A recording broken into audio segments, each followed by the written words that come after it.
My own blood took everything from me. But she overlooked a letter, and that letter changed everything.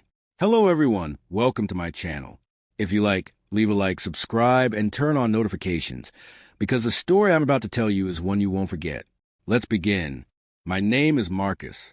I'm 42 years old, and 2 months ago, I would have said I had a normal family, a job, a house, a sister I grew up with. Everything seemed fine. Then my father died. It wasn't a sudden death. His heart was weak. We'd known that for a long time. But when I stood in the hospital and saw the doctors about to tell me it was over, I felt something inside me break. Not just grief. It was more than that. It was the feeling that my life was about to change completely. My father wasn't rich. I want to make that clear right away. But he had been wise with his money. His whole life, he had a house in Hamburg, a small life insurance policy, a bit of savings, maybe 400,000 euros in total. For people like us, that was a lot of money. My sister Sarah was always my father's favorite. I'd accepted that long ago. She was prettier, more successful, at least as far as she portrayed herself to the family. She's a real estate agent in Munich, married to Daniel, a supposedly rich man I barely knew. I'm an accountant. Not sexy, not glamorous. But I'm honest and I love my family. The funeral was a rainy day. Gray, depressing, just as you'd imagine. Sarah gave a speech. She cried. Of course she cried. Everyone cries at their father's funeral. But with Sarah, something was different. It was too performative. It was as if she knew the cameras were watching her, even though there weren't any. Just family. Afterward, I went to my father's office. The house was to be liquidated. That's what the notary had stipulated. The 2 children, Sarah and I, were to share it. 50-50. That's what the will said. But this is where everything started to change. Sarah called. Marcus, dearest brother, we should talk. About the house. I have a buyer. Very good price. 480,000 euros. I asked, that's very fast, Sarah. Dad had barely been dead for 2 weeks. She replied, exactly. That's the reason. People are always quicker when they sense grief. It's business, Marcus. You don't understand business as well as I do. She would be right, but not in the way she had imagined. The sale went through quickly. Too quickly. I signed the papers because a notary said everything was legal. Sarah said she would use my father's bank account to transfer my money directly into it. 240,000 euros. That was my share. Then it didn't happen. Days passed. A week. 2 weeks. I called Sarah. She said, it's being processed. Banks are slow, Marcus. You know how it is. But I'm an accountant. I know banks. And I know that 240,000 euros doesn't just disappear. I drove to Hamburg, to my father's house. It was empty. All the furniture was gone. Sarah's furniture, not our father's. In the office, I found a jumble of papers, old documents. I started sorting just to understand what had even been there. And then I saw it, a brown envelope, hidden beneath the wooden paneling of the old desk, with my name on it, in my father's handwriting. My heart stopped. I opened it slowly. The letter was handwritten, several pages long. On the first page was just one sentence. Marcus, don't trust anyone, not even Sarah. And then the whole truth began to unfold before my eyes. What had my father had to write to me? What had Sarah done that was so terrible that father had to leave me a secret message? My hands trembled as I read the pages. My father had written everything down. Everything. My dearest son, Marcus, the letter began. If you're reading this, I'm probably no longer here, and Sarah will have tried to take what's yours. I know this because I found out what she did a long time ago. I sat down. My legs felt weak. The letter described how, 3 years ago, my father started noticing strange money transfers in his account. Small amounts, 1,000 euros, 2,000 euros, always to accounts in the names of companies he didn't recognize. Digital marketing agency, real estate consultancy, wellness coaching. All fake. Sarah had access to his online banking. She was his medical proxy. My father had trusted her because she was his favorite daughter, the successful daughter. She had stolen tens of thousands of euros. The letter became increasingly emotional as I read on. My father wrote about how he had privately monitored the con artist, old bank statements, transfers, even photos of her in an expensive restaurant with Daniel. Together, they had constructed a lie. They needed a lot of money quickly because Daniel's businesses were in financial trouble. I never asked her why she did it. My father wrote, "Perhaps should I have done that? But I just couldn't forget that she was my child. I'm old, Marcus, and I'm tired. I didn't want to bear this pain. So I made a plan. The plan was more ingenious than anything I could have expected. My father secretly changed his will. He withdrew 240,000 euros in cash and hid the money in a bank safe deposit box. The key was in the letter. But that wasn't all. He documented everything. Every transaction, every fraud, and he kept a video. At the end of the letter was an address, a lawyer named Dr. Sven Weber in Hamburg. My father wrote that he had already given the lawyer all the documents, with precise instructions on what to do in the event of his death. "I love Sarah," my father wrote in shaky handwriting, "but she has to learn that cheating has consequences. You'll call the lawyer, and you'll tell him you found the letter. He'll explain everything to you, and then you'll do what you think is right. Marcus, trust yourself." I read the letter 3 times in a row, and each time my eyes filled with tears, but not of sadness, of anger, of shock, of a feeling I couldn't describe. My sister had cheated on me. She had stolen from my father, and now she was trying to take the money that was mine, too. But she didn't know that I knew. I called Dr. Weber the next morning. His voice was professional, calm. "Yes, Marcus, your father was a very cautious man. We've had several meetings. Everything is documented. Can we talk today?" 2 hours later, I was sitting in an elegant law firm in Hamburg's old town. Dr. Weber was an older man, perhaps 65, with gray hair and intelligent eyes. He placed folders in front of me. "That's all," he said. "Bank statements, transfers, tax returns, all containing hidden funds. Your father was thorough. Too thorough, if you ask me," I said, but he wanted to be sure there was no doubt. I leafed through the documents. Sarah had stolen systematically for over 3 years, a total of 127,000 euros, not just from my father, but also from relatives, from aunts and uncles, from family friends. "Why didn't he report her?" I asked.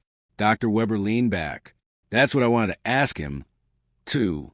He just said, "She's my daughter. I want her to learn, but not to go to prison.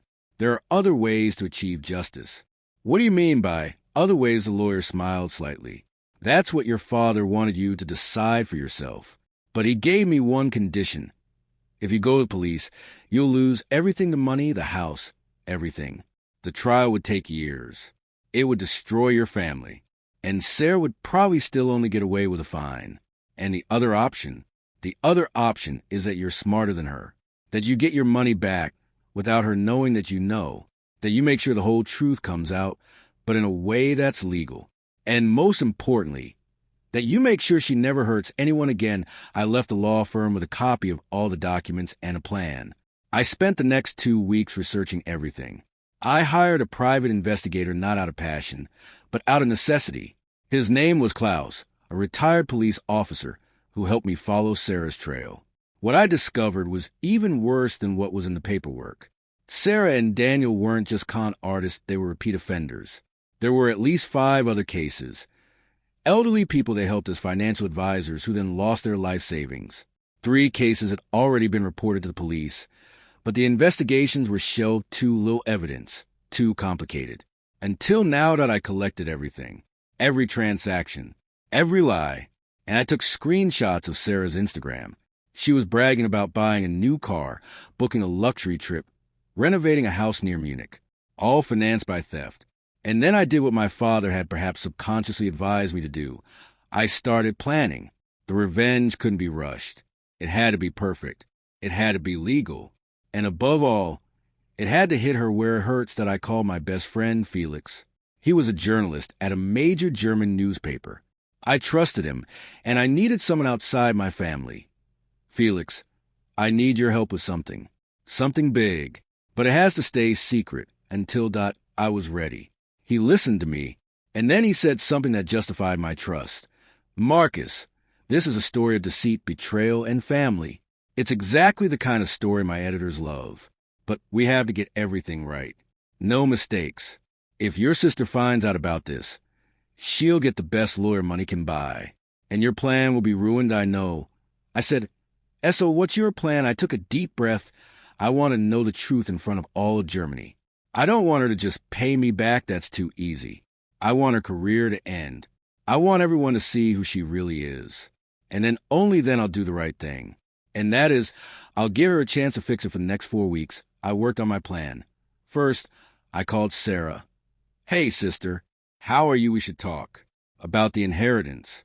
There's a problem with the bank. Her voice immediately became tense. What problem? I'd rather explain it to you in person. Shall we meet in Munich on Friday? Just the two of us, she agreed.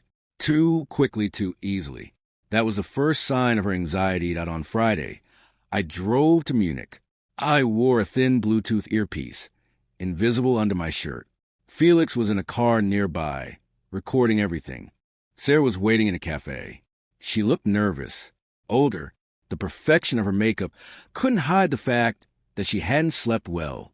Hi, Marcus, she said, kissing me on the cheek. It felt like a lie. Hi, Sarah. We need to talk. About Dad's money. Her eyes widened. What about Dad's money? I haven't received 240,000 euros. My notary says you didn't transfer it. And even stranger, the real estate company that bought the house? It doesn't actually exist. Sarah went pale. She opened her mouth, but immediately closed it again. There's more, Sarah. I know everything. Dad knew everything.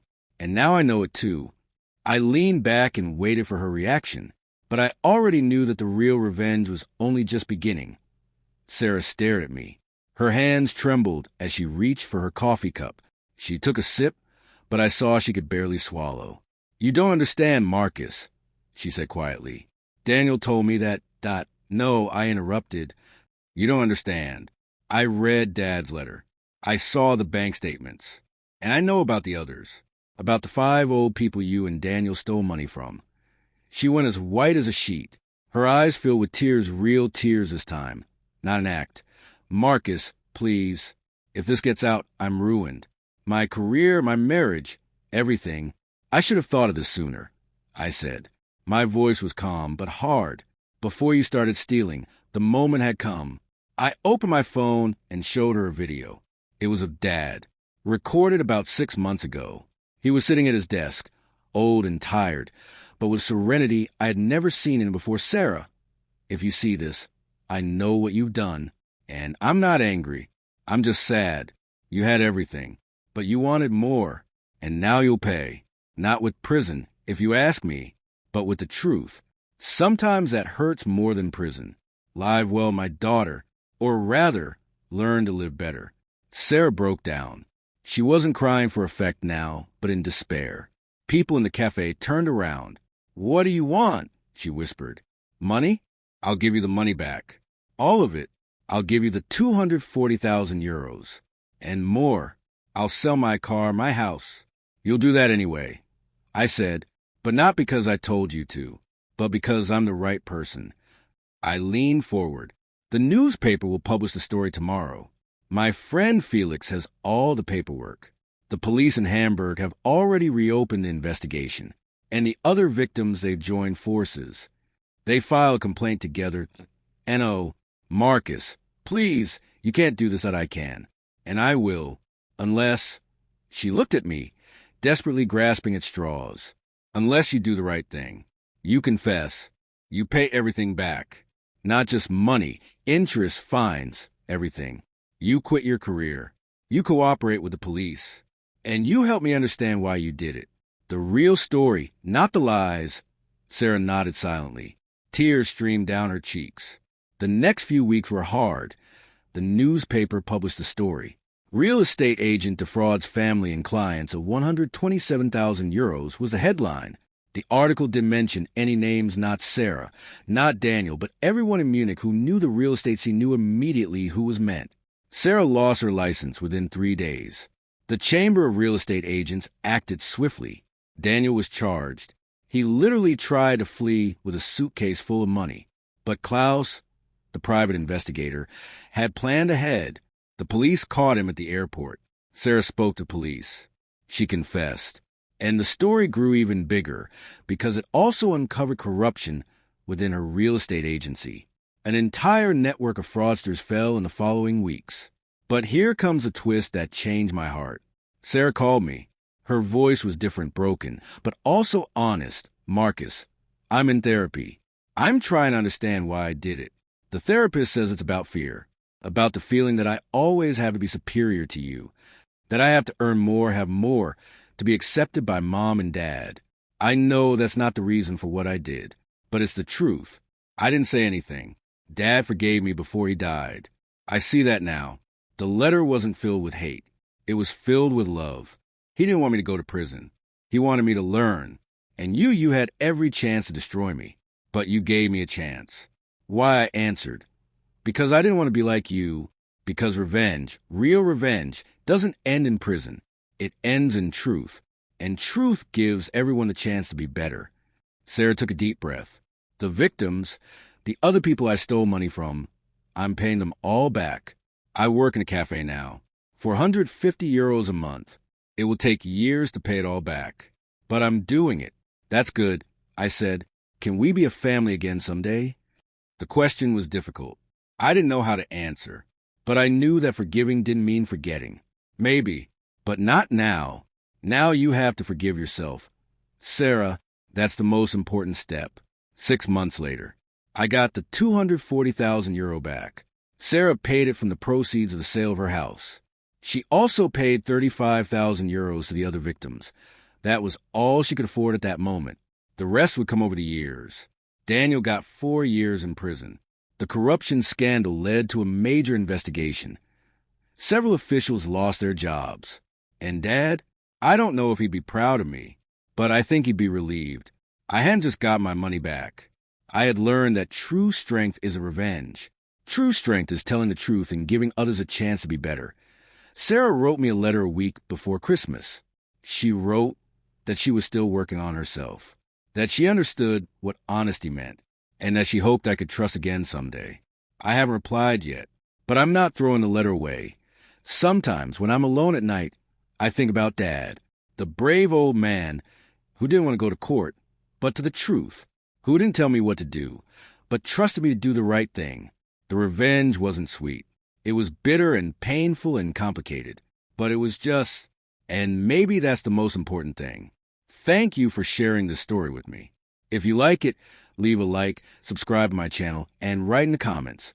Would you follow the same path, or would you act differently? I read every comment. Thank you.